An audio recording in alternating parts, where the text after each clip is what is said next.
Dear students, in this session we discuss about the Second Republic of France Part 3, New Constitution of 1852. There were three main and important provisions of the Constitution of 1852 framed by Louis Napoleon. They were as follows. The term of the president was extended up to 10 years. The president was empowered to appoint the ministers of his cabinet according to his own discretion. In order to make the working of the parliament more effective, it was divided into three houses. One, the Council of State, two, the Legislative Assembly, and three, the Senate. First one, the Council of State. The members of this house were to be nominated by the president himself. The main duty of this house was to prepare the outlines of the bills. Second one, the Legislative Assembly. The total number of the members of the Legislative Assembly was fixed at 250. They were to be elected by the people of France on the basis of the universal adult franchise. The duty of his house was to consider over the merits and demerits of the bills sent to it by the Council of State. The members had no right to reject those bills. However, they could send those bills to the Senate along with their detailed report regarding the utility and demerits of the bills. Third one, the Senate. The Senate was the supreme chamber of the parliament. Its members were to be nominated by the president for the duration of their lives. The duty of this house was to approve the bills framed by the Council of State and discussed by the Legislative Assembly. No bill could become law without the approval of his house, this house. This house had a right to disapprove any bill which was recommended by the Legislative Assembly for favorable consideration. A critical study of the Constitution. The provisions of the Constitution framed by Louis Napoleon make it clear that the main aim of Louis Napoleon was to remain in power and to destroy the republican institutions in France.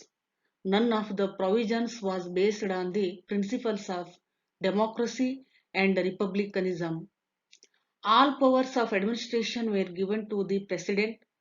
The term of the president was extended up to 10 years.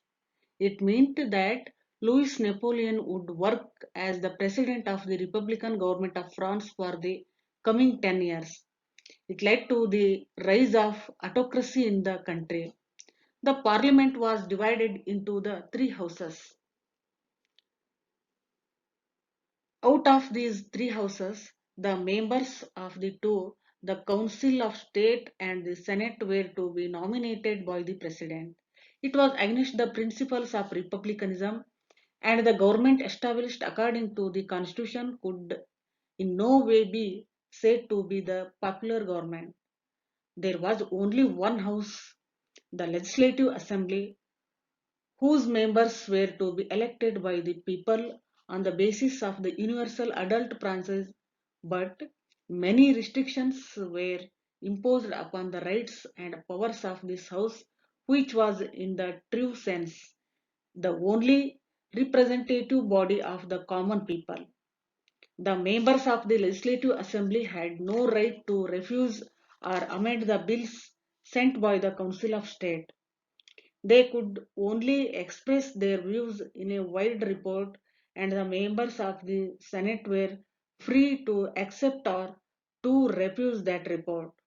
In this way, the Senate was the most faithful chambers of the President. No bill could be passed without the approval of the Senate. It was the President only who could appoint the ministers of his council. In this way, Louis Napoleon became the real master of France. The constitution was really the most powerful instrument which helped him to establish the autocratic rule in the country. He became the real monarch without the crown. He intended to become a dictator, and the new constitution helped him a lot in achieving his goal. Fall of the Second Republic. The new constitution was duly enforced in France with the consent of the Frenchmen. As a result of his enforcement, the republic was now dead, though it officially continued for the 1 year more. Louis Napoleon was not satisfied with his position. He wanted to become the real emperor of France like his uncle, Napoleon I. He made a tour of the country in October 1852 for sounding the opinion of his countrymen and for gaining their support. The accounts of his travels were published in the newspapers. After returning to Paris, he delivered an impressive speech before the Senate in which he explained that the people of France were eager to see him as the emperor. Just after the speech of Louis Napoleon, the Senate passed a resolution. We pray to the President to adorn the throne of France in order to fulfill the real ambitions of the Frenchmen. The resolution was placed before the people and they were asked to vote in favor or against the resolution. The result of the voting was that 78,24,189 persons voted in favor of the resolution, while only 2,53,145 opposed it.